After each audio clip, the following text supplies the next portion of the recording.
देता हूँ, मैं बता देता हूँ, ऑर्डर पढ़ा देता हूँ। उसके बाद सर हम कमिश्नर साहब के यहाँ गए। कमिश्नर साहब ने पूरी बात को देखा। उन्होंने पाया कि अनरजिस्टर्ड डॉक्यूमेंट है, नामांतरण का कोई नोटिस नहीं है। जी। वो सर ऑर्डर आप पढ़ लें। हाँ। तो उन्होंने उसको हमारे अलाउ कर दी। जी। इसके बाद ये गए रिवीजन में। जी। बोर्ड रेवेन्यू साहब ने वही ऑर्डर तहसीलदार कंफर्म कर दिया। जी। अब सर इसमें अब क्रक्स से है मैटर का सर। पहले सर आप नामांतरण पे पहले सर उस पे आ जाए जो डेडिकेशन डीड है। जी, पेज एनेक्शन, पेज नंबर 20। उसके पहले हमने सर, उसके पहले डॉक्यूमेंट जो है वो सेल लीड्स है, एडमिटली वो एडमिट डॉक्यूमेंट है। और उसके बाद जो नाम आ गया था बद्री प्रसाद जी के, वो खतरा लगे हुए हैं। अब जो डेडिकेशन डीड है सर, ये नोटराइज डेडिकेशन डीड है, अनरजिस्टर्ड अनरजिस्टर्ड है। जी। अब जी। अब एक एप्लीकेशन आती है, कोई नोटिस इशू नहीं किया जाते हैं, बद्री प्रसाद सोनी जी ये लाइव हैं। जी।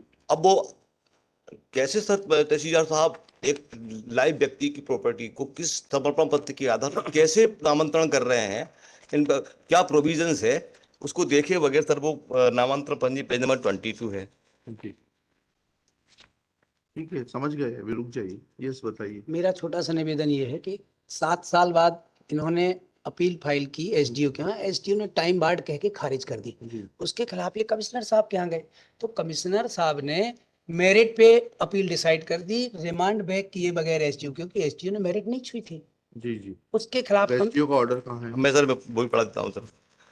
ए सर पेज नंबर, यहाँ से देखें, पेज नंबर 23 से देखें और कंक्लूडिंग पेरा है सर। जी। मैंने उभय पक्ष के विद्वान वाचक द्वारा प्रस्तुत मौखिक तर्कों के परिप्रेक्ष्य में अधीनस्थ न्यायालय नाम के नामांतरण पंजी क्रमांक 10 का सूक्ष्मता से अध्ययन किया। जी। अपीलांट बद्री प्रसाद ने दिनांक, वो सब उस समय लाइव थे, वो खुद कंटेस्ट कर रहे थे, दिनांक 14/9/85 को तथाकथित भूमि के संबंध में एक स्वतः समर्पण हक छोड़ना नोटरी के समक्ष तो गवाहन की उपस्थिति में लेखबद्ध कराया है, जिसमें लेख किया है कि बादगज भूमि पैतृक संपत्ति से प्राप्त की है, इसलिए अपने भाई मनमोहन के पक्ष में छोड़ रहा हूं, इसमें किसी प्रकार कोई लेन देन नहीं हुआ है। साथ ही दिनांक 5/8/86 को बद्री प्रसाद ने पुनः एक सभा ये पत्र, क्या है? एक मिनट रुक जाइए, क्या है? मेरिट? मेरिट तो है सर। क्या है ये? सर लास्ट पेरा आपको सिर्फ पढ़ें। इतना बता दीजिए, लास्ट पैरा छोड़ दीजिए, नहीं। सिर्फ इतना बता दीजिए कि समर्पण पत्र के आधार पर क्या जमीन का म्यूटेशन हो सकता है, उतनी लॉ बता दीजिए बस। Can a immovable property having valuation of more than 100 rupees can be transferred on the basis of a relinquishment deed? relinquishment जब होता है, जब joint सत्व होता है, तब relinquishment होता है। I cannot, नहीं तो पूरा का पूरा ये रजिस्ट्री कराने का जो कार्यालय बंद हो जाएगा। रिलिंक्विशमेंट जॉइंट स्वत्व होने पर एक व्यक्ति दूसरे के हित में छोड़ सकता है। आपकी संपत्ति आप मेरे नाम से रिलिंक्विश नहीं कर सकते। ये इतना लॉ, तो ये रिलिंक्विशमेंट डीड के आधार पर कैसे हो गया ये? सर मेरा छोटा सा निवेदन इस पर ये है कि नीचे की कोर्ट्स ने मेरिट को छुआ नहीं है। अच्छा। अच्छा। मेरिट पे कोई ये उपरोक्त आधारों पर मैं इस निष्कर्ष पर पहुंचता हूं कि उभय पक्ष आपस में सगे भाई हैं। बद्री प्रसाद द्वारा वर्ष 85 में स्वतः समर्पण वेज निष्पादित किया, 95 में नामांतरण किया, फिर लगभग 7 वर्ष पश्चात अपीलांट द्वारा अपील करना कोई सद्भावनापूर्ण नहीं हो सकता। तो इस ऑर्डर को जब इन्होंने कमिश्नर साहब के यहाँ किया, तो कमिश्नर साहब को उसको रेमिट बैक करना था कि नहीं, इसके डिले को कंडोन करिए, then you can pass the fresh order on merits. हम उसका ऑर्डर, उन्होंने सीधी अपील अलाउ कर दी। हम जब कमिश्नर रेवेन्यू बोर्ड में गए तो रेवेन्यू बोर्ड ने बड़ा रीजन ऑर्डर किया। क्या कहा? उन्होंने ये कहा, ऑर्डर है सर। एक सेकंड देखिए Saxena ji, this is not proper.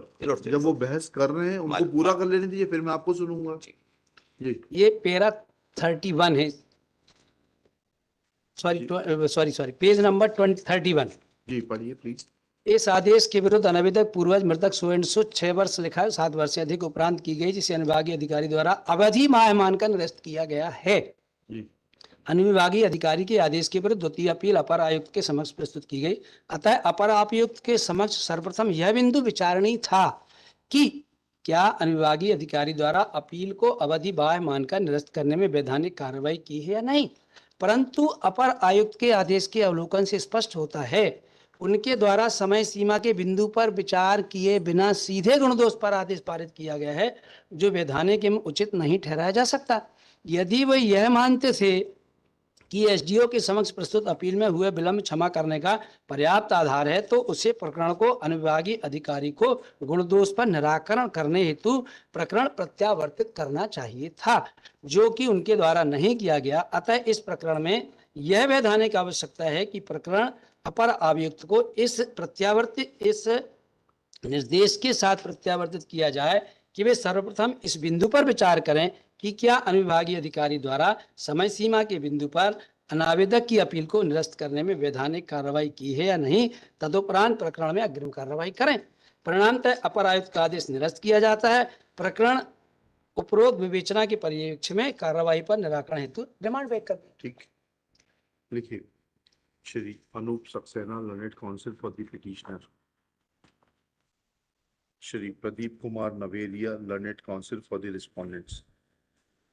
This writ petition under Article 227 of the Constitution is filed, being aggrieved of order dated 15th July 2013, passed by learned member Board of Revenue Gwalior in revision case number 1970-TWO2/06, whereby learned member Board of Revenue has remanded the matter back to the Additional Commissioner Sagar Division Sagar to decide appeal number 77-A-6/202-203.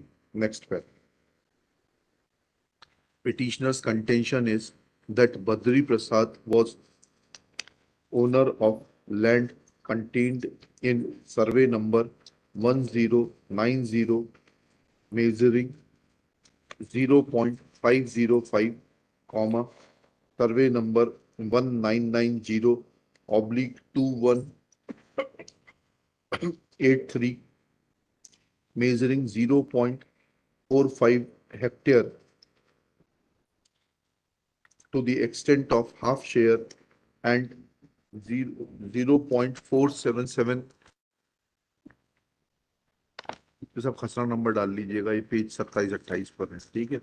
इतना full stop. He had executed a notarized relinquishment deed in favor of his brother Manmohan. Full stop. Please. On the basis of the said relinquishment deed, Tehsildar had carried out mutation in favor of the respondent Manmohan, son of Bhagwan Deen. Full stop. Copy of order of mutation is available on record as page 22, page 22 वालों। हाँ,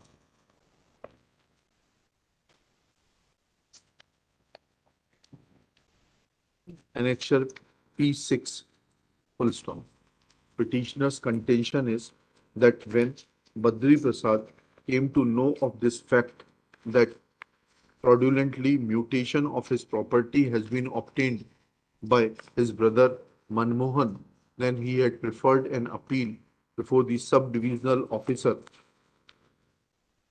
Jatara, district Tikamgarh, by filing appeal number 80/appeal/01.02, full stop.